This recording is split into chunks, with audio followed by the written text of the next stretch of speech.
Bismillahirrahmanirrahim. Assalamualaikum warahmatullahi wabarakatuh.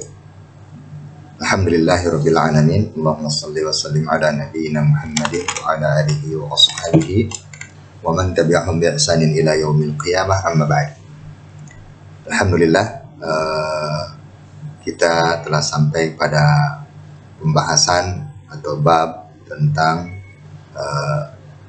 terbiasa saling menasihati dan berbuat ihsan. Materi ini adalah kajian dari Quran surat Luqman ayat 13 sampai 14 dan surat Al-Baqarah surat yang kedua ayat 83. Insyaallah taala para siswa sekalian, pada kesempatan kali ini kita akan membahas hal-hal yang berhubungan dengan terbiasa saling menasihati dan berbuat ihsan berdasarkan Quran surat Luqman ayat 13 sampai 14. Kemudian ditambah lagi dengan surat Al-Baqarah ayat 83. Namun pada sesi ini kita akan fokuskan pada pembahasan Quran surat Luqman ayat 13 sampai 14. Sementara nanti untuk kajian surat Al-Baqarah ayat 83 mungkin akan kita bahas pada sesi yang lainnya. Baik, kita lanjutkan. Selanjutnya kita akan perhatikan ayat yang berhubungan dengan saling menasihati dan berbuat baik, yakni surat Luqman surat ke-13 surat ke-31 ayat 13 sampai 14. Perhatikan bacaannya. A'udzubillahi minasyaitonirrajim. Wa idh qala Luqmanu libnihi wa huwa ya'iduhu ya bunayya la tusyrik billah innasyirka la zulmun 'adzim wa wassaynal insan biwalidayhi hamalathu ummuhu wahnan 'ala wahnin wa fisaluhu fi 'amaini an ishkur li wa liwalidayk ilayyal masir. Dan ingatlah ketika Luqman berkata kepada anaknya di waktu ia memberi pelajaran kepadanya atau memberi nasihat kepadanya, wahai anakku, janganlah kamu mempersekutukan Allah. Sesungguhnya mempersekutukan Allah adalah benar-benar kezaliman yang besar. Dan kami perintahkan kepada manusia agar berbuat baik kepada kedua orang tuanya, yakni ibu dan bapaknya. Ibunya telah mengandungnya dalam keadaan lemah yang bertambah-tambah dan menyapihnya dalam 2 tahun. Bersyukurlah kepadaku dan kepada kedua orang tua, yakni ibu dan bapakmu, hanya kepadakulah kembali. Ini ayat dari surat Luqman ayat 13 sampai 14 ya, beserta terjemahnya. Kita perhatikan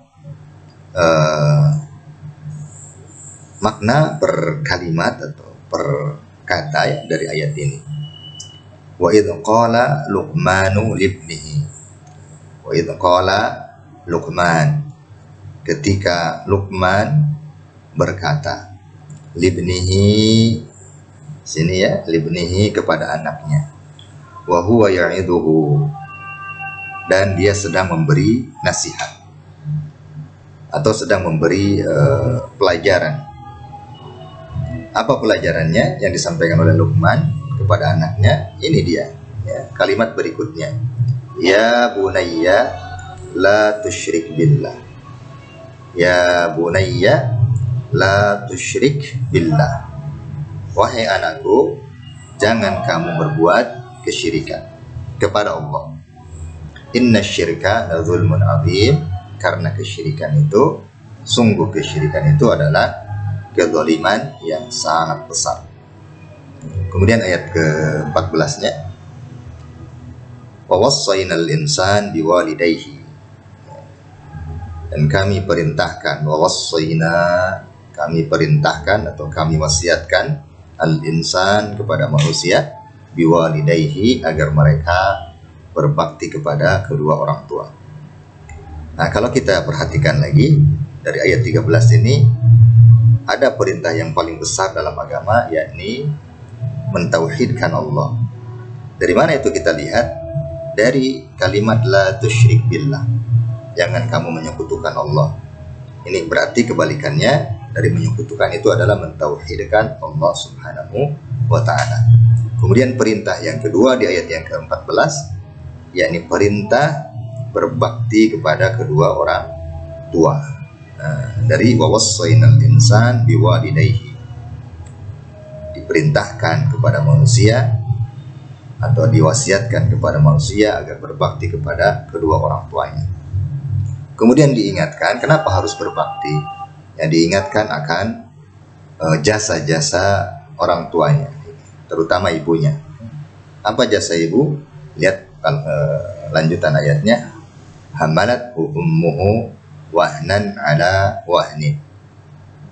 Ibunya telah mengandungnya, ya, wahnan ala wahnin, dalam keadaan lemah kemudian semakin lemah, ya, wa fisaluhu fi amaini, kemudian menyapihnya dalam waktu 2 tahun, artinya dia menyapihnya dari menyusui bayinya selama 2 tahun. Kemudian diperintahkan, setelah diingatkan akan jasa-jasa orang tua itu, Allah perintahkan anishkurli wali walidaik, maka bersyukurlah kalian kepadaku dan kepada kedua orang tua kalian. Dan di akhir ayat diperintahkan atau diingatkan ilayyal masir. Ilayyal masir, hanya kepadaku kalian dikembalikan. Ini kandungan dan makna perkata dari surat Luqman, surat ke-13, surat ke-31 ayat 13 sampai 14. Baik, kita lanjutkan ya. Ini selanjutnya adalah bahasan kaidah bacaan dari ayat tersebut atau kaidah ilmu tajwid yang terdapat di dalam Quran surat Luqman ayat 13 sampai 14. Hanya saja tidak semua tajwid barangkali kita bahas dari ayat itu, hanya beberapa saja yang dianggap penting untuk kita pelajari. Baik, yang pertama, perhatikan dengan baik ya. Pada kalimat libnihi wa huwa. Libnihi ini ada hak dhamir sini ya, hak dhamir atau hak kata ganti, kemudian kasrah berdiri. Ya, bisa kalian lihat di layar ya. Ya, libnihi haknya ya. Hak dhamir atau hak kata ganti ini berarti kata ganti orang kedua ya. Libnihi itu artinya anaknya. Jadi hak ini berarti nya, orang kedua ya. Libnihi. Maka ini hukumnya adalah madsila qasirah. Madsila qasirah. Nah, kenapa disebut madsila qasirah? Karena di depannya setelah huruf H ini yakni huruf selain alif atau hamzah. Ya, di sini huruf waw ya. Jadi hak dhamir menghadapi huruf selain alif atau hamzah, maka disebut madsila qasirah. Atau disebut juga ya, selain madsila qasirah ada yang menyebutnya madsila sughra atau madsila kecil. Sebab bacaannya hanya 2 harokat. Ya, ada yang mengatakan madsila qasirah, tapi yang lazim yang kita sering dengar adalah madsila qasirah. Tapi tidak salah juga seandainya disebut madsila sughra. Ya.